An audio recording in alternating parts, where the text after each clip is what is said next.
agricultural resources. I propose to launch Bharat Vistar, a multilingual AI tool that shall integrate the AgriStack portals and the ICAR package on agricultural practices with AI systems. This will enhance farm productivity, enable better decisions for farmers, and reduce risk by providing customized advisory support. She Marts for rural women-led enterprises. Building on the success of Lakpati Didi program, I propose to help women take the next step from credit-linked livelihoods to being owners of enterprises. Self-help entrepreneur, She Marts will be set up as community-owned retail outlets within the cluster-level federations through enhanced and innovative financing instruments. Empowering Divyangjan. Divyangjan Kaushal Yojana. Information technology, AVGC sectors, hospitality and food and beverages sectors often offer task-oriented and process-driven roles which are suitable for Divyangjan. We will ensure dignified livelihood opportunities through industry-relevant and customized training specific to each Divyangjan group. Divyang Sahara Yojana. Timely access to high-quality assistive devices for all eligible Divyangjan is a fundamental need. I propose to 1. Support the Artificial Limbs Manufacturing Corporation of India, Alimco, to set up and to scale up production of assistive devices, invest in R&D and AI integration, strengthen PM Divyasha Kendras, and support setting up of assistive technology marts as modern retail style centers where Divyangjan and senior citizens can see, try and purchase assistive products. Reaffirming our commitment to mental health and trauma care. There are no national institutes for mental health care in North India. We will therefore set up a NIMHANS 2 and also upgrade national mental health institutes in Ranchi and in Tezpur as regional apex institutions. Emergencies expose families, particularly the poor and vulnerable, to unexpected expenditure. We will strengthen and increase these capacities by 50% in district hospitals by establishing emergency and trauma care centers. Focus on Purvodaya states and northeastern regions. Purvodaya. I propose the development of an integrated East Coast industrial corridor with a well-connected node at Durgapur, creation of 5 tourism destinations in 5 Purvodaya states, and the provision of 4,000 e-buses. Buddhist sites in northeastern region. The northeastern region is a civilizational confluence of Theravada and Mahayana or Vajrayana traditions. I propose to launch a scheme for development of Buddhist circuits in Arunachal Pradesh, Sikkim, Assam, Manipur, Mizoram, and Tripura. The scheme will cover preservation of temples and monasteries, pilgrimage interpretation centers, connectivity, and pilgrim amenities. 16th Finance Commission. On 17th November 2025, the 16th Finance Commission submitted its report to the President. As mandated under Article 281 of the Constitution, the government is to lay the report along with the explanatory memorandum on the action taken report on the recommendations of the Commission in Parliament, which, Sir, Honourable Speaker, you've allowed me to do at the commencement of this session. the government has accepted the recommendation of the Commission to retain the vertical share of devolution at 41%. As recommended by the Commission, I have provided 1.4 lakh crores of rupees to the states for the year 2026-2027 as Finance Commission grants. These include rural and urban local body and disaster management grants. Fiscal consolidation. Government has been delivering on our fiscal commitments consistently without compromising on social needs. To strive towards accepted standards of fiscal management in Budget 25-26, I had indicated that the central government would target reaching a debt-to-GDP ratio of 50 plus or minus 1% by 2030-31. In line with this, the debt-to-GDP ratio is estimated to be 55.6% of GDP in BE 26-27, compared to 56.1% of GDP in RE 25-26. A declining debt-to-GDP ratio will gradually free up resources for priority sector lending and expenditure by reducing the outgo on interest payments. One of the main operational instruments for debt targeting is the fiscal deficit.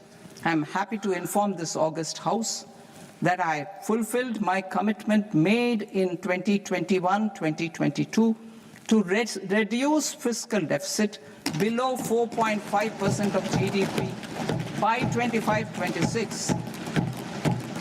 In RE 25-26, the fiscal deficit has been estimated at par with BE of 2025-26 at 4.4% of GDP. In line with the new fiscal prudence path of debt consolidation, the fiscal deficit in BE 26-27 is estimated to be 4.3% of the GDP.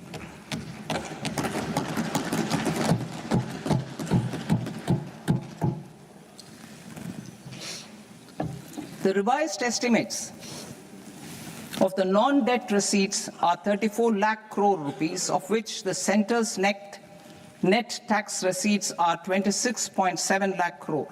The revised estimate of the total expenditure is 49.6 lakh crore rupees, of which the capital expenditure is about 11 lakh crores.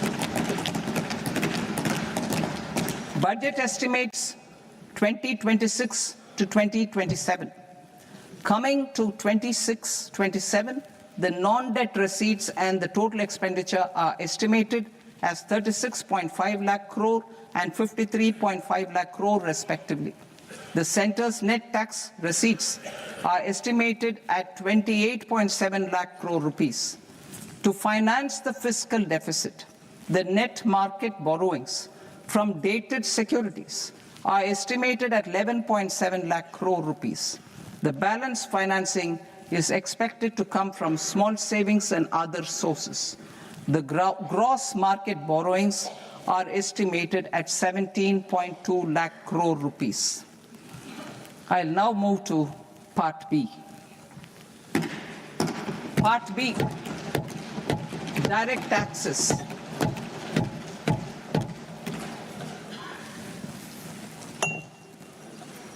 Honorable Speaker, sir, I now present my proposals on direct taxes. New Income Tax Act.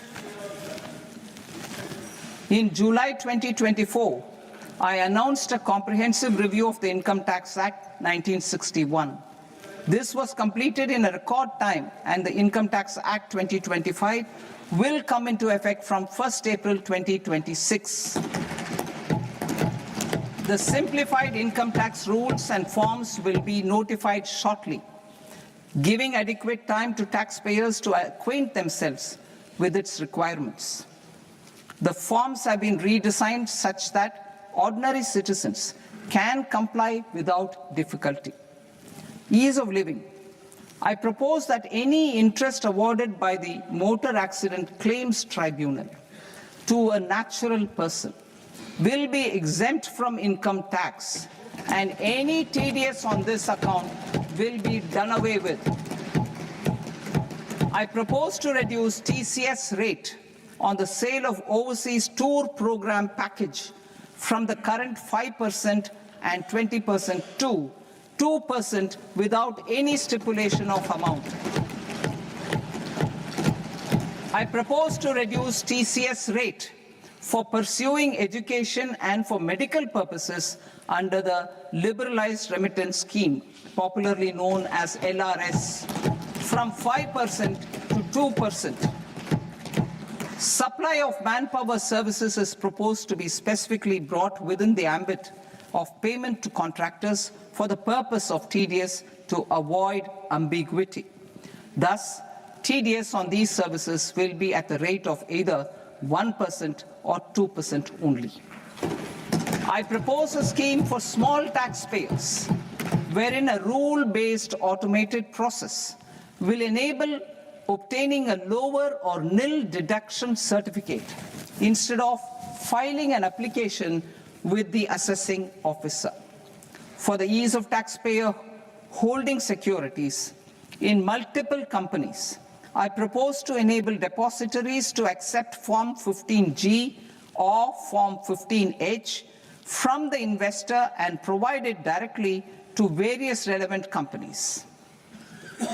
I propose to extend time available for revising returns from 31st December to up to 31st March with the payment of a nominal fee.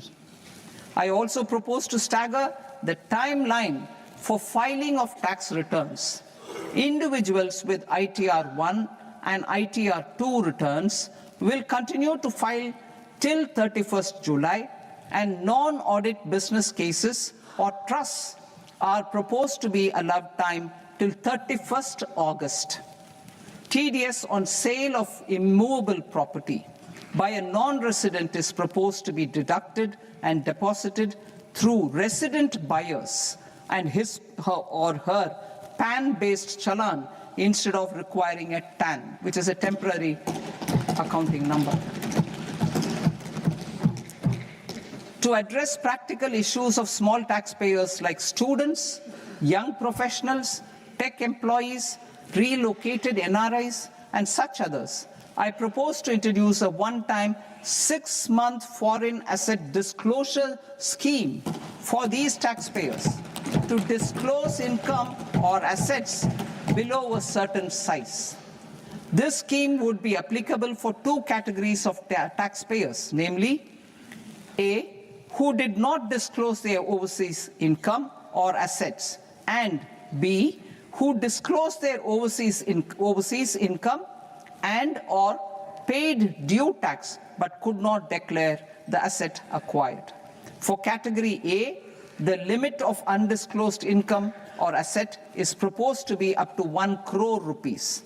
They need to pay 30% of fair market value of asset or 30% of undisclosed income as tax and 30% as additional income tax in lieu of penalty, and would thereby get immunity from prosecution. For category B, asset value is proposed to be up to 5 crore rupees. Here, immunity from both penalty and prosecution will be available with a payment of fee of 1 lakh rupees. Rationalizing penalty and prosecution. Multiplicity of proceedings are hindrance to the ease of doing business. I propose to integrate assessment and penalty proceedings by way of a common order for both. There will be no interest liability on the taxpayer on the penalty amount for the period of appeal before the first appellate authority, irrespective of the outcome of appeal process. Further, quantum of prepayment is being reduced from 20% to 10% and will continue to be calculated only on core tax demand. As an additional measure for reducing litigation, I propose to allow taxpayers to update their returns even after reassessment proceedings have been initiated, and an additional 10% tax rate over and above the rate applicable for the relevant year. The assessing officer will then use only this updated return in his proceedings. There is already a framework for immunity from penalty and prosecution in the cases of underreporting. I propose to apply this framework for immunity to misreporting too. However, in such a case, the taxpayer will need to pay 100% of the tax amount as an additional income tax over and above the tax and interest due. Penalties for certain technical defaults, such as failure to get accounts audited, non-furnishing of transfer pricing audit report, and default in furnishing statement for financial transactions are proposed to be converted into fee.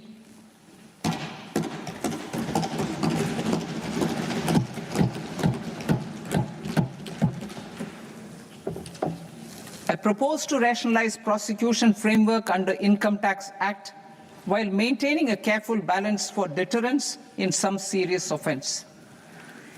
Non-production of books of account and documents and requirement of TDS payment where payment is made in kind are being decriminalized. Further, minor offences will attract fine only. The remaining prosecutions will be graded commensurate with the quantum of offence. They will entail only simple imprisonment with maximum imprisonment reduced to 2 years and power to courts to convert even those into fines. There is no penalty. There is no penalty presently for non-disclosure of non-immovable foreign assets with aggregate value less than 20 lakh rupees. I propose to also provide them with immunity from prosecution with retrospective effect from 1/10/2024.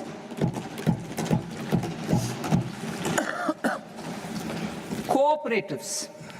Deduction is already allowed to a primary cooperative society engaged in supplying milk, oilseeds, fruits or vegetables raised or grown by its members. I propose to extend this deduction to also include supply of cattle feed and cotton seed produced by its members.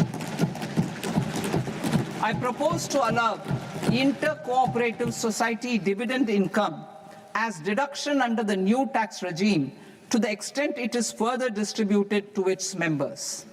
I further propose to allow exemption for a period of 3 years to dividend income received by a notified national cooperative federation on their investments made in companies up to 31/1/2026. This exemption would be allowed only for dividends further distributed to its member cooperatives. Supporting IT sector as India's growth engine. India is a global leader in software development services, IT-enabled services, knowledge process outsourcing services, and contract R&D services relating to software development. These businesses and their segments are quite interconnected with each other. All these services are proposed to be clubbed under a single category of information technology services with a common safe harbor margin of 15.5% applicable to all. The threshold for availing safe harbor for IT services is being enhanced substantially from 300 crore rupees to 2,000 crore rupees. Safe harbor for IT services shall be approved by an automated rule-driven process without any need for tax officer to examine and accept the application. Once applied by an IT services company, the same safe harbor can be continued for a period of 5 years at a stretch at its choice. For IT services companies who want to conclude advanced pricing agreement, APA, I propose to fast-track unilateral APA process for IT services and endeavor to conclude it within a period of 2 years. The period of 2 years can be extended by a further period of 6 months on taxpayers' request. I propose to extend the facility of modified returns available to the entity entering APA to its associated entities also. Attracting global business and investment.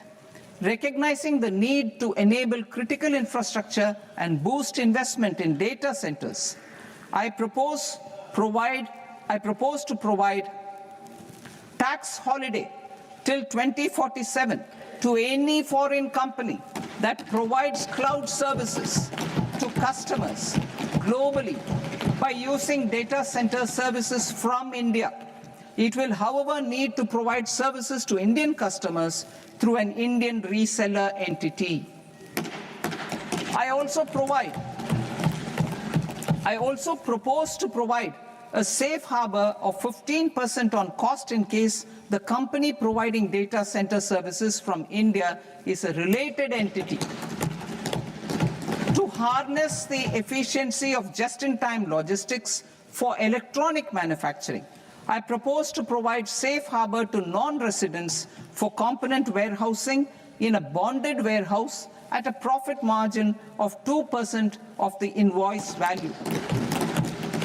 The resultant tax of about 0.7% will be much lower than in competing jurisdictions. To provide fillip to toll manufacturing in India, I propose to provide exemption from income tax for 5 years to any non-resident who provides capital goods, equipment, or tooling to any toll manufacturer in a bonded zone.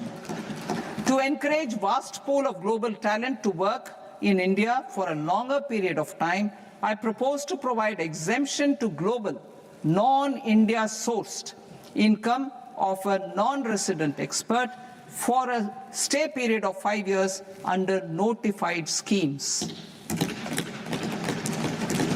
I propose to provide exemption from minimum alternate tax, the MAT, to all non-residents who pay tax on presumptive basis. Tax administration. I propose to constitute a joint committee of Ministry of Corporate Affairs and Central Board of Direct Taxes for incorporating the requirements of income computation and disclosure standards, the ICDS, in the Indian Accounting Standards, IND AS itself. Separate accounting requirement based on ICDS will be done away with from the tax year 27-28. To support Prime Minister Modi's vision of homegrown accounting and advisory firms to become global leaders, I propose to rationalize the definition of accountant for the purposes of safe harbor rules. Other tax proposals. Change in taxation of buyback was brought in to address the improper use of buyback route by promoters. In the interest of minority shareholders, I propose to tax buyback for all types of shareholders as capital gains. However, to disincentivize misuse of tax arbitrage, promoters will pay an additional buyback tax. This will make effective tax 22% for corporate promoters. For non-corporate promoters, the effective tax will be 30%. TCS rate for sellers of specific goods, namely alcoholic liquor, scrap, and minerals, will be rationalized to 2%, and that on Tendu leaves will be reduced from 5% to 2%. I propose to raise the STT on futures to 0.05% from the present 0.02%. STT on options premium and exercise of options are both proposed to be raised to 0.15% from the present rate of 0.1% and 0.125% respectively. We reformed the taxation landscape for corporates in 2019 by providing them a simplified regime with lower tax rate so that they could productively focus on business rather than on claim of deductions and exemptions. To encourage companies to shift to the new regime, set off of brought forward MAT credit, minimum alternate tax credit, is proposed to be allowed to companies only in the new regime. Set off using available MAT credit is proposed to be allowed to an extent of 1/4 of the tax liability in the new regime. MAT is proposed to be made final tax, so there will be no further credit accumulation from 1st April 2026. In line with this change, the rate of final tax is being reduced to 14% from the current MAT rate of 15%. The brought forward MAT credit of taxpayers accumulated till 30th March 2026 will continue to be available to them for set-off as above. Indirect taxes. I shall now take up proposals related to indirect taxes. My proposals for customs and central excise aim to further simplify the tariff structure, support domestic manufacturing, promote export competitiveness, and correct inversion in duty. To continue weeding out long-continuing customs duty exemptions, I propose to remove certain exemptions on items which are being manufactured in India or where the imports are negligible. Similarly, to further simplify the process of ascertaining the rate of duty applicable on a particular item, I propose to incorporate certain effective rates in various customs notifications to the tariff schedule itself. I shall now take up sector-specific proposals. Promotion of exports of marine, leather, and textile products. I propose to increase the limit for duty-free imports of specified inputs used for processing seafoods for export from the current 1% to 3% of FOB value of the previous year's export turnover. I also propose to allow duty-free imports of specified inputs, which is currently available for exports of leather or synthetic footwear, to exports of shoe uppers as well. I propose to extend the time period for export of final product from the existing 6 months to 1 year for exporters of leather or textile garments, leather or synthetic footwear, and other leather products. Energy transition and security. I propose to extend the basic customs duty exemption given to capital goods used for manufacturing lithium-ion cells for batteries to those used for manufacturing lithium-ion cells for battery energy storage systems also. I propose to exempt basic customs duty on import of sodium antimonate for use in manufacture of solar glass. Nuclear power. I propose to extend the existing basic customs duty exemption on imports of goods required for nuclear power projects till the year 2035 and expand it for all nuclear plants irrespective of their capacity. Critical minerals. It is proposed to provide basic customs duty exemption to the import of capital goods required for the processing of critical minerals in India. Biogas blended CNG. I propose to exclude the entire value of biogas while calculating the central excise duty payable on biogas blended CNG. Civil and defense aviation. I propose to exempt basic customs duty on components and parts required for the manufacture of civilian training and other aircrafts. It is proposed to exempt basic customs duty on raw materials imported for the manufacture of parts of aircraft to be used in maintenance, repair, or overall requirements by units in the defense sector. Electronics.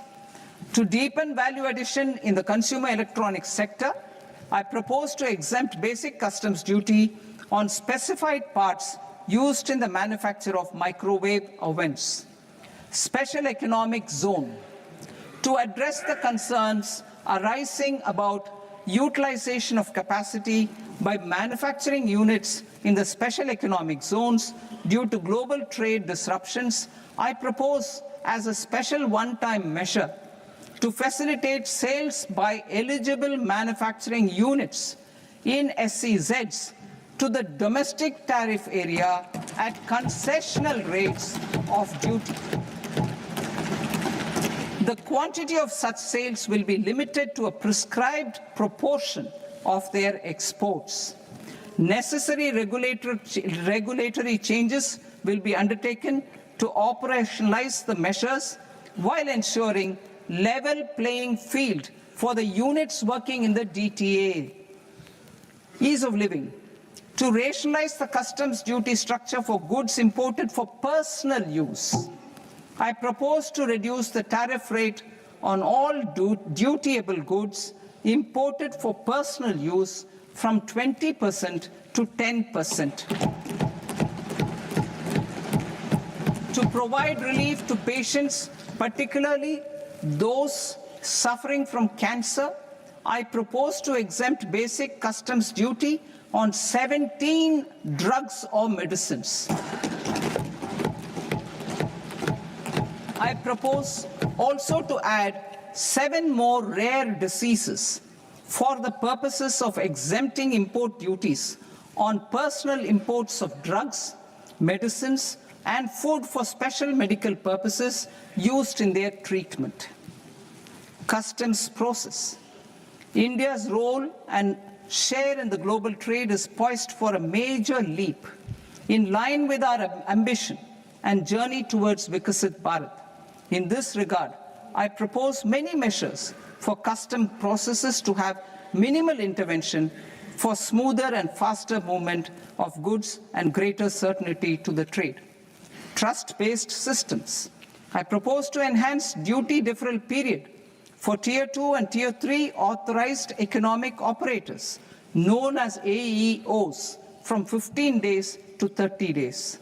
I propose to provide eligible manufacturer importers the same duty deferral facility. This should encourage them to get themselves accredited as a full-fledged Tier 3 AEO in due course. To provide greater certainty and for better business planning, I propose to extend validity period of advance ruling binding on customs from the present 3 years to 5 years. In the spirit of the whole of government approach,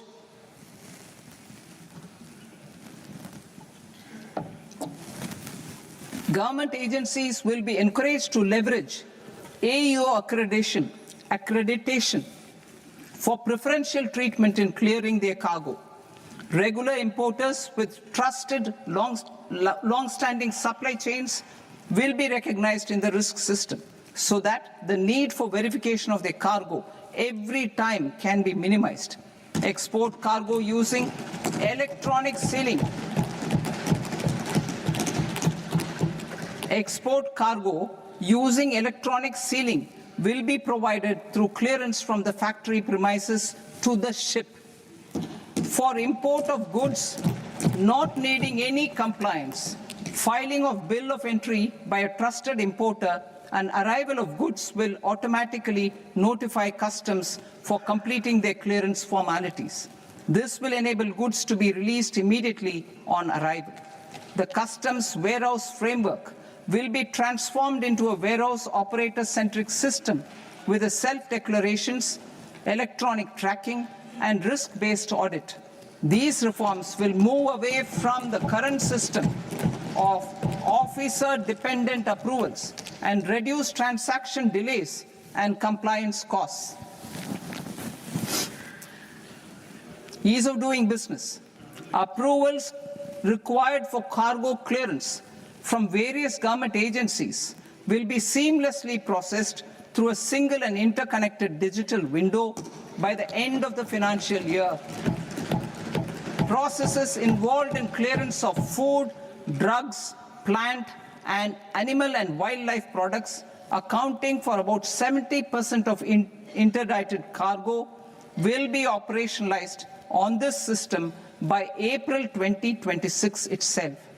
For goods not having any compliance requirement, clearance will be done by customs immediately after online registration is completed by the importer, subject to the payment of duty.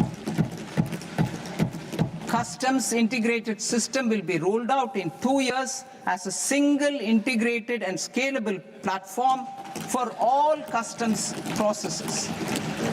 Utilization of non-intrusive scanning with advanced imaging and AI technology for risk assessment will be expanded in a phased manner with the objective to scan every container across all the major ports. New export opportunities to support Indian fishermen to fully harness the economic value of marine resources beyond our territorial waters. The following measures will be taken. A. Fish catch by an Indian fishing vessel in exclusive economic zone or on the high seas will be made free of duty. Landing of such fish on foreign port will be treated as export of goods. Safeguards will be put in place to prevent misuse during fish catch, transit, or transshipment. To support aspirations of India's small businesses, artisans, and startups to access global markets through e-commerce, I am pleased to announce complete removal of the current value cap of 10 lakh rupees per consignment on courier exports. In addition, handling of rejected and returned consignments will be improved with effective use of technology for identifying such consignments. I propose to revise provisions governing baggage clearance during international travel to address genuine concerns of passengers. The revised rules will enhance duty-free allowances in line with the present-day travel realities and provide clarity in temporary carriage of goods brought in or taken out. There are honest taxpayers who are willing to settle disputes by paying all their dues, but they get deterred due to negative connotation associated with penalty. They will now be able to close cases by paying an additional amount in lieu of penalty. Honorable Speaker, sir, with this, I commend the budget to this august House. Jai Hind.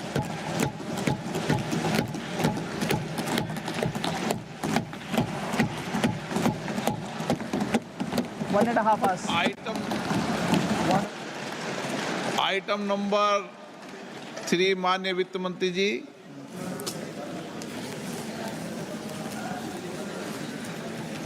Item number 2, sir. 3.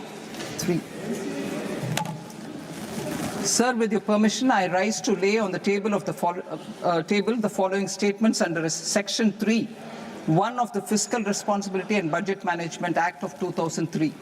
Medium-term fiscal policy cum fiscal policy strategy statement and macroeconomic framework statement.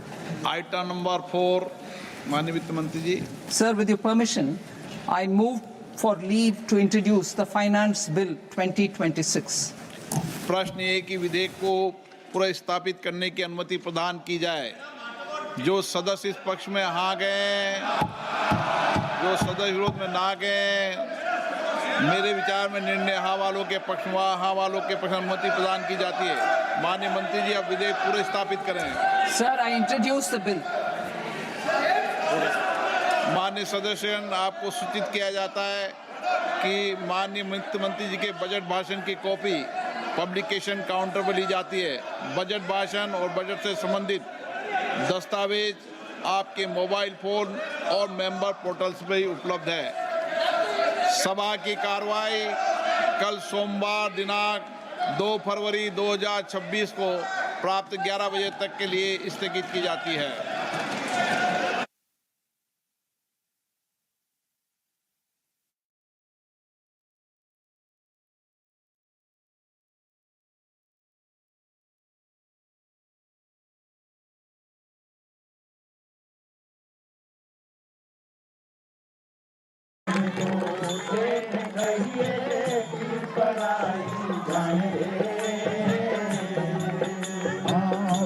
वचन तो then कहिए पीर पराई जान रे।